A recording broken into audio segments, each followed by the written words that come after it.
Rotary Club of Bidar Silver star ವತಿಯಿಂದ ನಾವು ಇಡೀ ಬೀದರಲ್ಲಿ ಡಿಫ್ರೆಂಟ್ ಸ್ಪಾಟ್ಸ್ ಐಡೆಂಟಿಫೈ ಮಾಡಿ ಈ ಥರ ಮಣ್ಣಿನ ಕೊಡಗಳು ಇಟ್ಟಿಸಿದ್ದೀವಿ.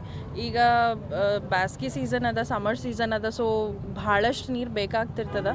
ಅದಕ್ಕೆ ಜನಕ್ಕೆ ಅನುಕೂಲ ಆಗಲಿ ಅಂತಂದು ಭಾಳಷ್ಟು ಜನ ವಾಟರ್ ಬಾಟಲ್ಸ್ ಅಫೋರ್ಡ್ ಮಾಡ್ಲಿಕ್ಕೆ ಆಗಲ್ಲ. ಸೊ ಅಂಥವರಿಗೆಲ್ಲ ನೀರು ಈಸಿಲಿ ಅವೈಲೇಬಲ್ ಆಗಲಿ ಅಂತ ಸೊ ಬೀದರ್ನಲ್ಲಿ ಒಂದು 10-15 ಸ್ಪಾಟ್ಸ್ ಎಲ್ಲ ಐಡೆಂಟಿಫೈ ಮಾಡಿ ಅಲ್ಲಿ ನಾವು ಕೊಡಗಳು ಇಟ್ಟಿದ್ದೀವಿ.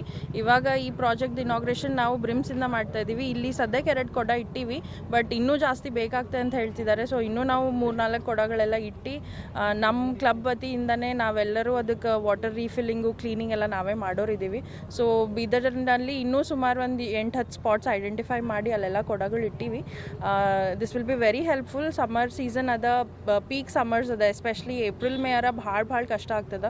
ಸೊ ಎಲ್ಲೂ ನೀರು ಶಾರ್ಟೇಜ್ ಆದ್ರೂ ಈ ಕೊಡಗಳ್ನಾಗ ನೀರು ಶಾರ್ಟೇಜ್ ಆಗಲ್ಲ ಅಂತ ಹೇಳ್ತೀನಿ. ಬೀದರ್ ಜನತೆಗೆ ಯೂಸ್ಫುಲ್ ಆಗ್ತದೆ.